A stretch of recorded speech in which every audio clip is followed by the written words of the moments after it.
العلیم من الشیطان اللعین الرجیم بسم اللہ الرحمن الرحیم الحمد للہ رب العالمین والصلاة والسلام علی اشرف المرسلین سیدنا و نبینا ابی القاسم محمد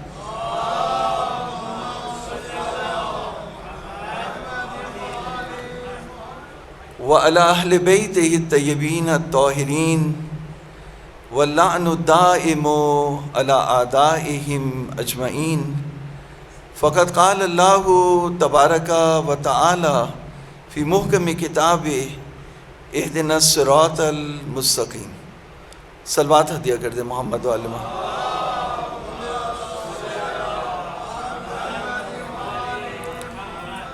میری ریکویسٹ ہے جو پیچھے بیٹھے ہیں آپ تھوڑا سا آگے آ جائیں، پیچھے جو وہ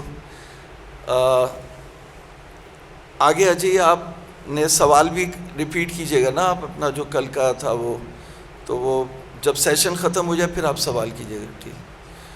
ایک اور مرتبہ صلوات ہدیہ کر دیں۔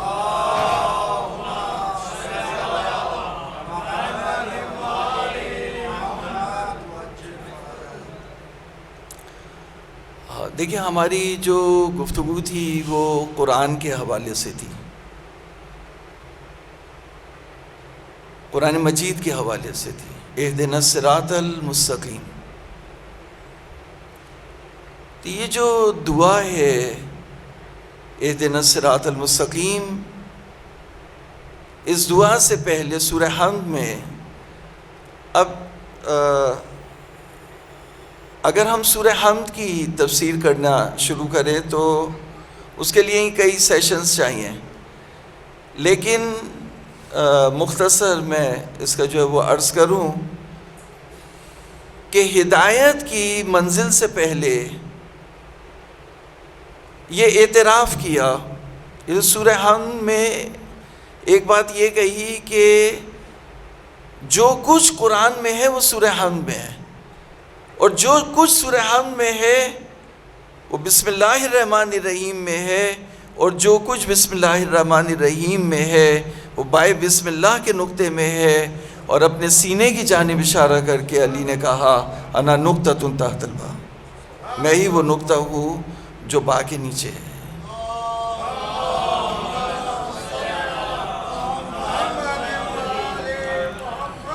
تو اب سوال یہ پیدا ہوتا ہے کہ سورہ حمد میں ایسا کیا ہے؟ سورہ حمد کی یہ خاصیت ہے کہ جو سورہ حمد ہے آدھی سورہ اللہ تعالیٰ کے لیے ہے، جیسے شروع ہوتی ہے وہ تو بندہ کہہ رہا ہے بسم اللہ الرحمن الرحیم، اس کے بعد اللہ کی توصیف آئی، اللہ کی حمد آئی، اس کی ثنا آئی کہ الحمد للہ رب العالمین، پہلی آیت، دوسری آیت یعنی بسم اللہ پہلی، یہ دوسری آیت کریمہ، تیسری جو ہے وہ الرحمن الرحیم، مالک یوم الدین، ایاک نعبد و ایاک نستعین۔ تو یہ جو آیت کریمہ ایاک نعبد و ایاک نستعین، یہ بندے اور عبد کے درمیان ہے، بیچ کی آیت ہے۔ تو اس سے پہلے کی جو آیات ہیں وہ اللہ کے بارے میں ہے، ایاک نعبد و ایاک نستعین یہ بندے اور عبد دونوں کے بارے میں، یعنی بندے اور اللہ دونوں کے درمیان ہے، اور اس کے بعد جو ہے وہ بندے کے بارے میں ہے کہ اہدنا الصراط المستقیم، یعنی بندہ کہہ رہا ہے کہ مجھے سیدھے راستے پر چلا۔ یہ نہیں ہے کہ سیدھا راستہ دکھا، بلکہ یہ کہہ رہے سیدھے راستے پر چلا، اہدنا الصراط المستقیم۔ دکھانے کی نہیں بات ہو رہی، انفارمیشن ٹیکنالوجی کی نہیں بات ہو رہی، انفارمیشن ٹیکنالوجی کی نہیں بات ہو رہی کہ مجھے پتہ چل جائے کہ صراط مستقیم کہاں ہے، نہیں، اس کی بات نہیں ہو رہی، بلکہ کہا مجھے سیدھے راستے پر چلا، یعنی مجھے ہدایت حاصل ہو جائے، میں ہدایت کی منزل پر پہنچ جاؤں۔ اچھا، اب جو جو بات ہے وہ یہ ہے کہ اس سے پہلے انہوں نے کہا کہ ایاک نعبد و ایاک نستعین. تو یہ جو کہا ایاک نعبد و ایاک نستعین، اس پہ غور کرنے کی ضرورت ہے کہ ایاک نعبد و ایاک نستعین کیا ہے. میں تھوڑی سی اس جملے کی وضاحت کرنا چاہوں گا. یہ بچہ جو موو کر رہے ہیں نا تھوڑا سا، تو تھوڑا اس کو جو ہے وہ بٹھا لیں. صلوات پڑھیں محمد والے محمد.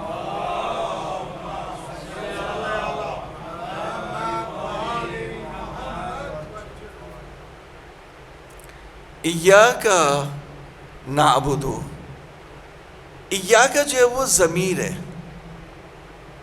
تیری. اچھا، یہ کہنا چاہیے تھا کہ میں تیری عبادت کر رہا ہوں. تو کیسے کہتے ہیں؟ اسے کہتے ہیں کہ اعبدو ایاک. لیکن یہ نہیں کہا اعبدو ایاک، بلکہ کیا کہا؟ ایاک نعبد. ایاک یعنی پہلے اللہ تعالیٰ کو مقدم کیا. ایاک نعبد و ایاک نستعین، اور صرف تیری تجھ سے ہی مدد مانگتے ہیں. تو مفسرین یہ کہتے ہیں، ملا صدرہ کی میں تفسیر پڑھ رہا تھا، وہ یہ کہتے ہیں کہ اگر یہ کہتے کہ اعبدو ایاک، تو میں آ جاتی پہلے، یعنی میں تیری عبادت کرتا ہوں. تو یہ میں جو ہے وہ جب تک رہے گی تب تک عبادت نہیں ہو سکتی. میں نے یہ کیا، میں نے روزے رکھے، میں نے فلاں کیا، میں نے یہ کیا. تو جب میری میں ہے تو پھر دوسرے والا اس کی بھی میں ہے، تیسرا اس کی بھی ہے، تو یہ جو میں ہے وہ ٹکرا جاتی ہے. پھر تو میں صرف اللہ تعالیٰ کو زیب دیتی ہے. ہم عبودیت کی منزل پر ہیں، تو اللہ تعالیٰ کی ذات کو مقدم رکھا، لہٰذا کہا ایاک نعبد، تیری عبادت. عبادت بھی بعد میں ہے، پہلے تو ہے. ایاک یعنی کچھ لوگوں کے لیے صرف اللہ ہے، وہ ہر چیز میں اللہ تعالیٰ کا جلوہ دیکھتے ہیں. وہ اللہ تعالیٰ پہ ایمان ان کا کامل ہے، ان کے اپنے جہد کے لحاظ سے ان کا ایمان جو ہے وہ کمال کے درجے پہ ہے. وہ ہر چیز میں اللہ تعالیٰ کو دیکھتے ہیں. ایاک نعبد و ایاک نستعین. حضرت موسیٰ کلیم اللہ نے کہا، اب یہ حضرت موسیٰ کے بارے میں بتایا، یا حضرت موسیٰ حضرت ابراہیم، بہرحال کسی نبی نے کہا کہ میرا رب مجھے ہدایت دے گا، میرا رب مجھے جو ہے وہ ہدایت دے گا. تو وہاں پہ جو لفظ تھا وہ اس میں جو وہ 3 جگہ میں آ رہی تھی. تو نبی اللہ ہیں، وہ یہ کہہ رہے ہیں کہ میرا رب مجھے ہدایت دے گا. تو 3 جگہ میں آ رہی تھی، لیکن یہاں پر جو کہا وہ یہ کہا ایاک نعبد، تیری عبادت. تو میں کو مائنس کرنا، میں جب تک مائنس نہیں ہوگی، جب تک انانیت رہے گی، نفس رہے گا، میں رہے گی، تب تک جو ہے وہ عبودیت کی منزل نہیں ہو سکتی. دیکھیں حضور صلی اللہ علیہ وآلہ وسلم نے لکھا ہوا تھا محمد رسول اللہ، محمد رسول اللہ. تو اگر لکھے پہلے محمد لکھا ہوتا، پھر اس کے بعد رسول لکھا ہوتا، اور پھر اس کے بعد لکھا ہوتا اللہ. محمد پہلے، پھر رسول، پھر اللہ. تو اللہ بعد میں آتا، رسول بیچ میں آتا، اور شروع میں محمد آتا. لیکن جو مہر نبوت تھی اس میں اس طرح سے لکھا ہوا تھا کہ اللہ پہلے تھا، اور رسول بیچ میں تھا، اور محمد سب سے آخر میں تھا. محمد رسول اللہ. جب آپ گواہی دیتے ہیں تو آپ کیا کہتے ہیں؟ اشہد ان محمدً عبدہ و رسولہ. میں گواہی دیتا ہوں کہ محمد اللہ کے بندے ہیں اور اس کے رسول ہیں. میں گواہی دیتا ہوں کہ محمد اللہ کے. تو یہ بھی گواہی دے سکتے تھے کہ میں گواہی دیتا ہوں کہ محمد اللہ کے رسول ہیں. نہیں، پہلے گواہی کس کی تھی؟ عبودیت کی تھی. عبودیت یعنی بندگی، غلامی. عبودیت کس کی شان میں سے ہے؟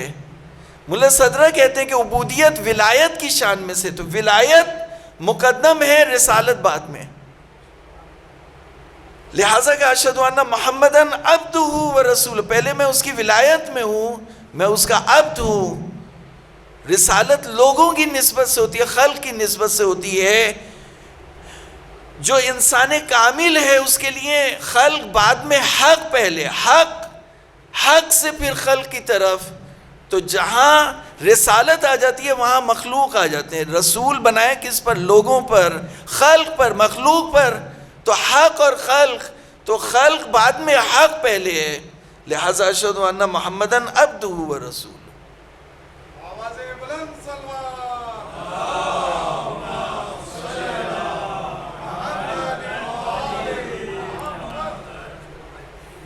یہ ہم سمجھتے ہیں کہ وہ رکوع کر لیا، سجدہ کر لیا تو ہو گیا مسئلہ. نہیں، اب کہتے ہیں عبودیت آئی ہے، عبادت آئی ہے. عبادت تسبیح گھمانے کو، سجدہ کے اوپر سر رکھنے کو نہیں کہتے. عبادت کہتے ہیں غلامی کو. عبودیت سے آئے نا، عبودیت یعنی غلام، عبد یعنی غلام. پہلے زمانے میں جیسے آج کل کی سپر مارکیٹس ہیں، پہلے زمانے میں غلاموں کی سپر مارکیٹس ہوتی تھی، کیونکہ ٹیکنالوجی تو تھی نہیں اتنی. تو جو زیادہ تر کام ہوتا تھا وہ لیبر اور غلام، نوکر لوگ کرتے تھے. اب وہ غلام بکتے تھے تو ایک شخص غلام خریدنے کے لیے گیا. میں یہ واقعہ بتا رہا ہوں تاکہ آپ جو ہے تھوڑا سا آپ کے لیے تنوع ہو جائے.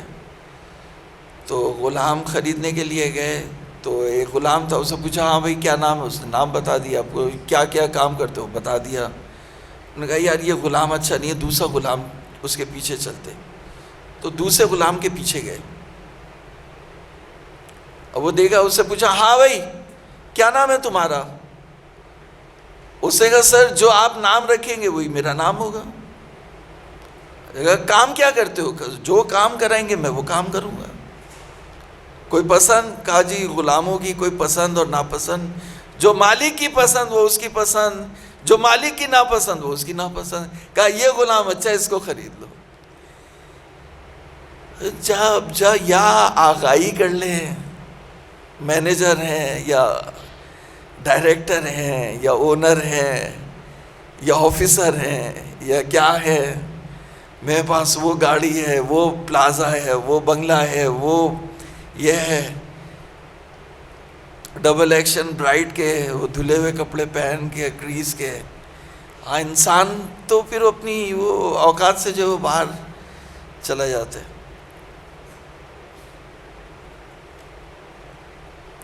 تو کہا کہ ایاک نعبد و ایاک نستعین. اب وہ جیسے ہم نے کہا یا علی مدد، تو کہا یہ شرک ہے. کیوں؟ کیونکہ ہم صرف اللہ سے مدد مانگتے ہیں. بے وقوفو، جب آپ کا بیمار ہوتا ہے، جو علی والے ہیں وہ بھی وہاں کھڑے ہوتے. جیسے وہ کسی کا بیمار ہو گیا ایمرجنسی میں، ہاسپٹل کے باہر کھڑے ہوئے، تو اب وہ کھڑے ہوئے باہر انتظار کر رہے ہیں کہ ڈاکٹر جو انہیں جواب دے. تو جو علی والے ہیں وہ بھی کھڑے ہوئے ہیں، جو بغیر علی والے وہ بھی کھڑے ہوئے. تو فرق کیا ہوا؟ اگر تم اس کے اوپر واقعی عقیدہ رکھتے ہو اذا مرضت فہو یشفین، اگر میں بیمار ہو جاؤں گا تو وہ شفا دے گا، تو ڈاکٹر کے پاس کیوں لے کے آئے؟ تو ڈاکٹر کے پاس ہم بھی لے کے گئے, ڈاکٹر کے پاس تم بھی لے کے گئے, لیکن تمہارے پاس علی نہیں ہے, ہمارے پاس علی ہے.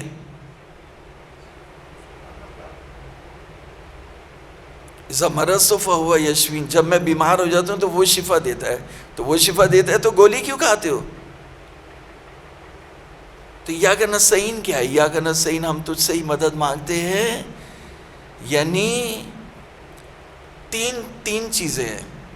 غور سے سنیے گا اس بات کو سننے کے لیے, اور مجلس کی نورانیت کے لیے بھی ایک مرتبہ بلند آواز سے صلوات پڑھ دیں.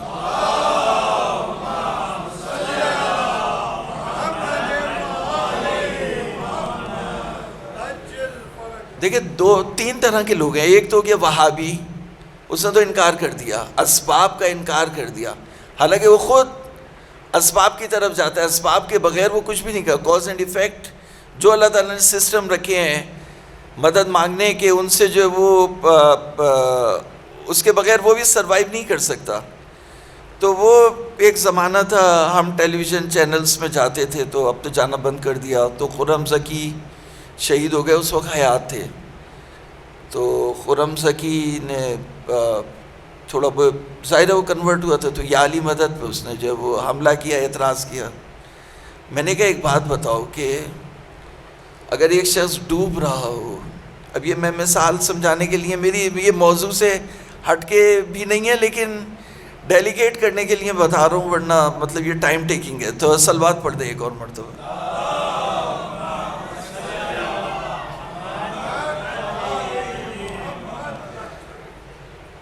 تو میں نے کہا ایک شخص وہ دلدل ہوتی ہے نا, دلدل میں پھنس گیا. اب یہ دلدل میں پھنس گیا ہے تو یہ کس کو پکارے گا؟ یہ میں نے ایک دفعہ ایک سائیکل والا آیا تھا, اس پہ اس کے بورڈ لگا ہوا تھا کہ یا اللہ مدد.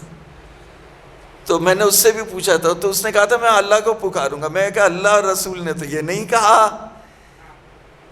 آپ ڈوب رہے ہو تو آپ اللہ کو مدد کے لیے پکاریں, اور کوئی مدد حاصل کرنے کا جو ذریعہ ہے وہ آپ اس کو استعمال نہ کریں.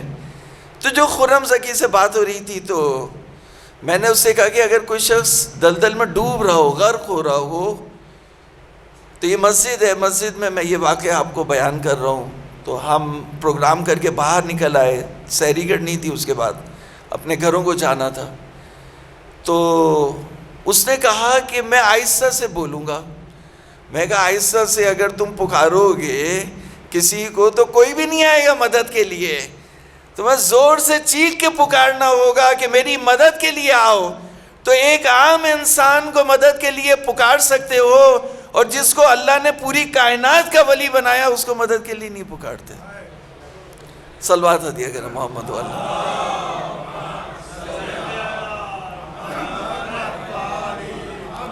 تو ایاک نستعین کیا ہے؟ ایاک نستعین یہ دھاگے ہیں, یہ اسباب ہیں. یہ دوا جو میں کھاتا ہوں جس سے شفا ہو جاتی ہے, شفا وہ دیتا ہے, یہ دھاگا ہے, یہ تھریڈ ہے, یہ ایک سسٹم ہے جس کے تحت اس نے یہ سسٹم بنایا ہے. تو جو تین طرح کے لوگ ہیں, ایک وہابی ہے, ایک کافر ہے, ایک مسلمان ہے, صحیح مسلمان, ولایت والا مسلمان ہے.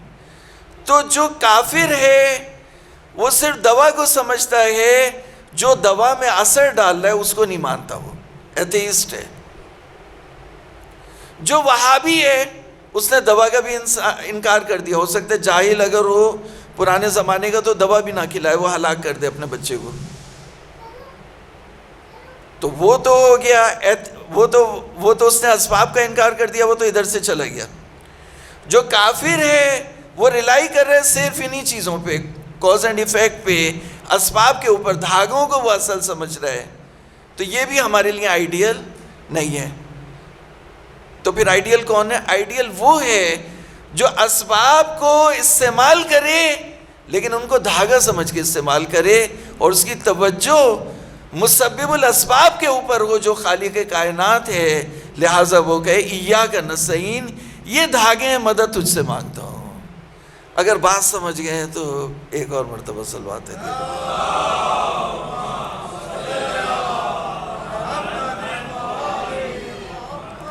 ایاک نستعین, یہ اگر ہم ایاک نستعین سمجھا رہے ہوتے تو ولایت کا راستہ ہم کھول سکتے تھے. اگر ہمارے پاس اتنی ٹیچنگ ہوتی تو ایاک نستعین ولایت کا راستہ کھولتے. تو جو کہا اشہد ان محمدً عبدہ و رسولہ، تو ولایت پہلے ہے، جس کے شؤون میں سے، جس کے اثرات میں سے ایک عبودیت ہے. ولایت کا جو اثر ہے وہ عبودیت ہے. تو کہا عبودیت پہلے ہے اور رسالت بعد میں ہے. عبودیت کا تعلق اللہ سے ہے، حق سے ہے، اس کی ولایت میں ہم تو پہلے حق ہے، لہٰذا کہا اشہد ان محمدً عبدہ.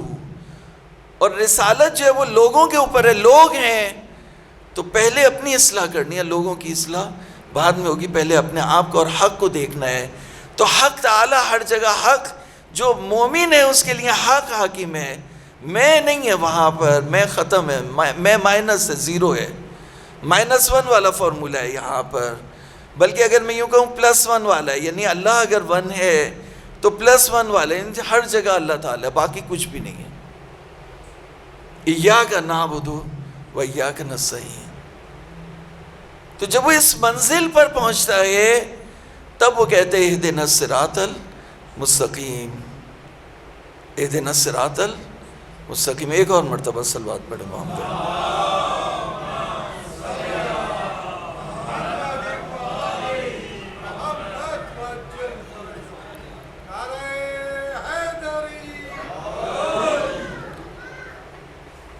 اہدنا الصراط المستقیم یعنی ہدایت ہے، یہ دعا ہے، کامل ترین دعا ہے. یہ نہیں کہہ رہی کہ مجھے سیدھا راستہ دکھا. یہ دعا یہ کہہ رہی ہے کہ میرا ٹیڑھا پن ختم ہو جائے، میں سیدھے راستے پہ چلنا شروع کر دوں. جس دن ماہ مبارک رمضان شروع نہیں ہوا تھا ہم کچھ اور تھے، اور اب ہم کسی اور اسٹیج میں.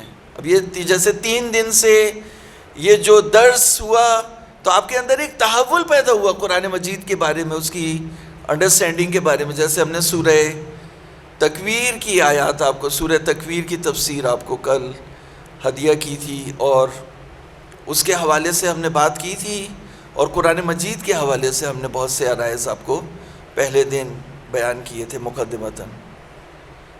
تو آج ہم جو ہے اہدنا الصراط المستقیم پہ بات کر رہے ہیں. تو اگر میرے اندر ٹیڑھا پن ہے